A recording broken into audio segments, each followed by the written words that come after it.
Kaunia junction স্টেশনে দুইটা train দাঁড়ায় আছে একই দিকে, দুইটার ইঞ্জিন একই দিকে আছে। ডান পাশের ট্রেনটার ইঞ্জিনটা চেঞ্জ হবে এবং 3 নম্বর লাইন দিয়ে আরেকটি ট্রেন আসতেছে।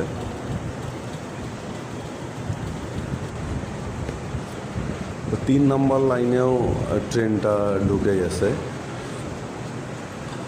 3 নম্বর লাইনে যে এখন যে ট্রেনটা ঢুকতেছে এটা হচ্ছে 461 নং লোকাল ট্রেন, এটা পার্বতীপুরের উদ্দেশ্যে যাবে। এবং বাম পাশের যে ট্রেনটা এটা হলো রামসাগর এক্সপ্রেস ট্রেন, এটাও